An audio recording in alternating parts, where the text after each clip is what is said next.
Bonjour mes frères et sœurs, je suis le révérend Fofindelo, le pasteur titulaire de Christ en Action Évangélisation de Montréal. J'aimerais bien vous donner la pensée du jour aujourd'hui, c'est que dans Luc chapitre 22, verset 31 jusqu'au verset 32, il est écrit, le Seigneur dit, Simon, Simon, Satan vous a réclamé pour vous cribler comme le froment.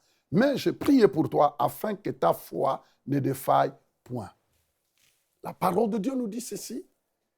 Jésus qui s'adresse à Simon en lui disant, Simon, Simon, Satan t'a réclamé pour te cribler comme du froment. Et le Seigneur continue en disant, mais je priais pour toi, afin que ta foi ne défaille pas. Le Seigneur est en train de donner une priorité à la foi de Pierre. Pourquoi seulement la foi? Pourquoi Jésus-Christ n'a pas dit, je priais pour toi, afin que ta foi, afin que ton corps ne se détruise pas. Je priais pour toi, afin que tes finances ne faillent pas. Non, Jésus-Christ a dit, je priais pour toi, afin que ta foi ne défaille pas. Pourquoi la foi? C'est parce que la foi, c'est l'élément numéro 1 que le diable attaque dans la vie de tout enfant de Dieu. La foi. Ce n'est pas toute autre chose que nous pensons. Non, j'entends souvent beaucoup de personnes dire, oh pasteur, le diable a attaqué mes finances, pasteur, le diable a attaqué mon foyer, il a attaqué ceci, vous savez. Et parfois, on se donne de la peine de croire que le diable attaque tes finances, ainsi de suite. Bon, entre parenthèses, entre guillemets, oui. Mais s'il y a quelque chose que le diable veut attaquer dans ta vie, c'est ta foi. C'est ta foi. Vous savez, quand vous lisez dans les épîtres de Paul aux Thessaloniciens, la Bible dit que Paul envoie Timothée pour aller vérifier la foi des Thessaloniciens, si leur foi tenait debout. Il n'a pas dit, écoute, les Thessaloniciens traversent des moments difficiles, allez voir si leur maison tient bon. Allez voir si leur voiture ou bien si leur bien matériel tient bon. Non. L'apôtre Paul dit, allez voir et teste, examine si leur foi marche bien. Pourquoi la foi? Mes frères et sœurs, je vais vous dire quelque chose. C'est que l'ennemi, on peut perdre n'importe quoi dans notre vie. Mais tant que la foi, notre foi est là, nous serons en mesure de récupérer tout ce qu'on a perdu. Et c'est pourquoi l'ennemi se déchaîne constamment sur ta foi. L'unique chose que l'ennemi va chercher à détruire dans ta vie, c'est la foi. La foi, pourquoi? C'est parce que la foi, c'est l'élément numéro 1 qui va te donner la victoire dans chaque bataille de la vie. La vie est composée de plusieurs batailles, mon ami. La bataille peut commencer par toi-même.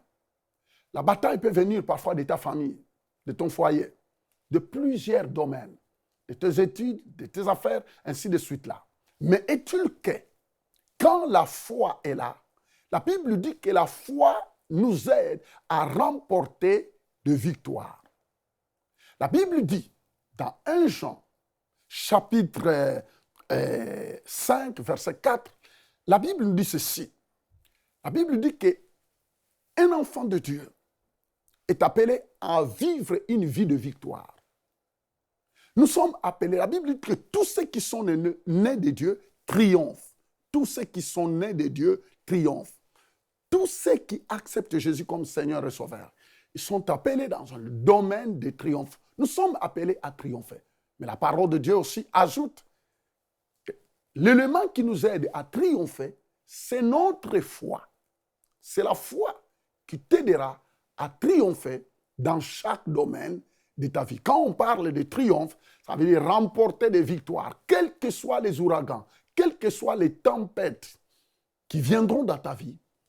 Ta foi t'aidera à être au-dessus et à remporter des victoires. Voyez pourquoi le diable se déchaîne contre ta foi. Alors, c'est pourquoi la parole de Dieu même nous dit que nous sommes sauvés par la foi. Nous sommes guéris par la foi. Nous marchons par la foi. Tu te rends compte, si vous voyez, que le salut est par la foi. Nous marchons par la foi. Nous sommes guéris par la foi. Ça veut dire que la foi est un élément efficace pour marcher de victoire en victoire. C'est pourquoi ça vaut la peine que chacun de nous prenne le temps de s'asseoir et d'être nourri par la vraie parole. Vous savez, la parole de Dieu nous dit de ne pas ajouter foi n'importe où. Actuellement, nous vivons une période où notre foi, où les gens veulent aller ajouter la foi n'importe où.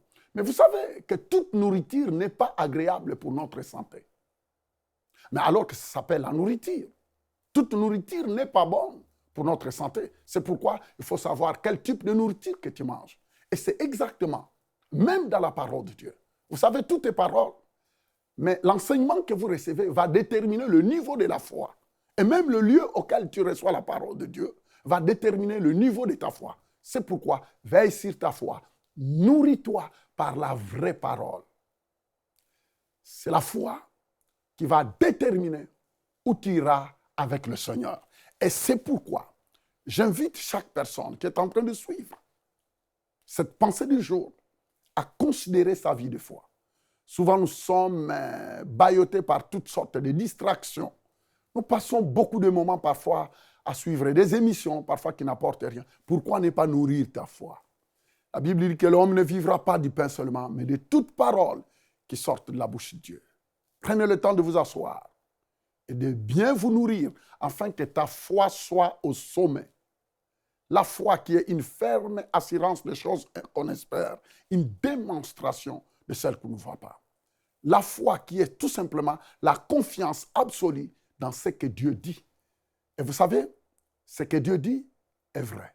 Et quand on s'appuie sur ce que Dieu déclare, notre avenir a une sécurité absolue. Que le Seigneur vous bénisse en écoutant ces quelques mots.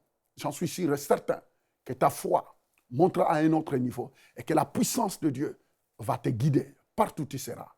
Que le Seigneur vous bénisse. Pour aller plus en profondeur, vous pouvez lire et télécharger la version complète de cette pensée du jour sur le site enseigne-moi.com.